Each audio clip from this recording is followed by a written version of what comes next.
គណៈសង្ឃនាយកដឹកនាំដោយសម្ដេចព្រះមហាសុមេធាធិបតីកតេបណ្ឌិតអំលឹមហេងសម្ដេចព្រះសង្ឃនាយកគណៈមហានិកាយនៃព្រះរាជាណាចក្រកម្ពុជានិងឯកឧត្តមបណ្ឌិតចៃបូរិនរដ្ឋមន្ត្រីក្រសួងធម្មការនិងសាសនានិងលោកជំទាវសូផត្រាចៃបូរិនបានយាងនឹងអញ្ជើញជាព្រះរាជាធិបតីនិងអធិបតីនៅក្នុងពិធីចម្រើនព្រះពុទ្ធមន្តប្រោះព្រំនិងអភិសេកព្រះបដិមានៃគម្រោងក្រុមហ៊ុន Yin Paradise ដែលមានការទទួលបដិសណ្ឋារកិច្ចស្វាគមន៍ដោយអង្គការសាស្ត្រាចារ្យលងណាលីប្រធានក្រុមប្រឹក្សាភិបាលក្រុមហ៊ុន Yin Paradise ដែលបានប្រារព្ធឡើងនៅគម្រោងឧទ្យានអនុស្សាវរីយ៍ Yin Paradise នៅក្នុងខេត្តកំពតនាថ្ងៃទី5ខែវិច្ឆិកាឆ្នាំ2025ពិធីនេះ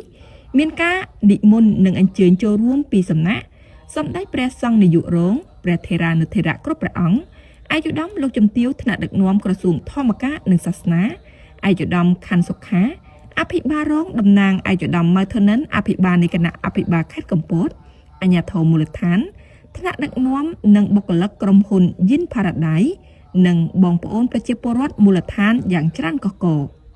កឧត្តមចៃបូរិនបានមានប្រសាសន៍ថារាជរដ្ឋាភិបាលនីតិកាលទី7នៃរដ្ឋសភា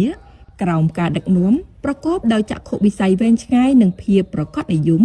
របស់សម្ដេចមហាបវរធិបតីហ៊ុនម៉ាណែតនាយករដ្ឋមន្ត្រីនៃព្រះរាជាណាចក្រកម្ពុជាបានដាក់ចេញនូវគោលនយោបាយវិស័យវប្បធម៌ទេសចរណ៍និងសាសនានៅក្នុងយុទ្ធសាស្ត្របញ្ចកោណដំណាក់កាលទី1ស្ដីពីមរតកសិល្បៈវប្បធម៌ជំនឿនិងសាសនាដោយឡែកក្រុមហ៊ុន Yin Paradise គឺជាវិស័យឯកជនដែលមានចក្ខុវិស័យវែងឆ្ងាយហើយផ្ដោតសំខាន់ទៅលើទីបញ្ចុះសពនិងសមូហចេតិយដែលមានស្តង់ដារត្រឹមត្រូវតាមក្បួនហុងស៊ុយវិទ្យាសាស្ត្រពិសេសឆ្លើយតបយ៉ាងស័ក្តិសមទៅនឹងអនុសាសន៍ណែនាំដ៏ខ្ពង់ខ្ពស់របស់សម្ដេចអគ្គមហាសេនាបតីតេជោហ៊ុនសែនប្រធានប្រសិទ្ធិនៃព្រះរាជាណាចក្រកម្ពុជាដែលបានថ្លែងនៅក្នុងពិធីបើកអនុស្សាវរៈមហាសន្និបាតមន្ត្រីសង្ឃទូទាំងប្រទេសនាពេលកន្លងទៅនេះដោយសូមឲ្យក្រសួងធម្មការនិងសាសនារួមជាមួយគណៈសង្ឃទាំងពីរគណៈពិចារណាកាត់គូរកកន្លែងសមស្របណាមួយសម្រាប់រៀបចំធ្វើសមូហចេតិយកន្លែងបញ្ចុះសពដើម្បីជំនួសឲ្យការធ្វើចេតិយភ្នោម៉ុងនៅក្នុងទីវត្តអារាមដោយឡែកសម្រាប់គ្រប់សំណង់នៅក្នុងគម្រោង Yin Paradise ឋានសួគ៌នៃភាពស្ងប់សុខត្រូវបានអង្គការសាស្ត្រាចារ្យលងណាលី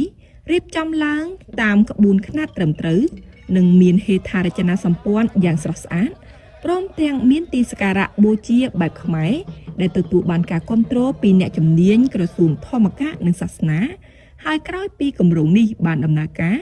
នឹងចូលរួមចំណែកអភិវឌ្ឍវិស័យទេសចរណ៍បែបជំនឿនិងសាសនាពិសេសចូលរួមចំណែកលើកកម្ពស់ជីវភាពប្រជាពលរដ្ឋនៅក្នុងមូលដ្ឋានឲ្យកាន់តែប្រសើរឡើងថែមទៀតផង។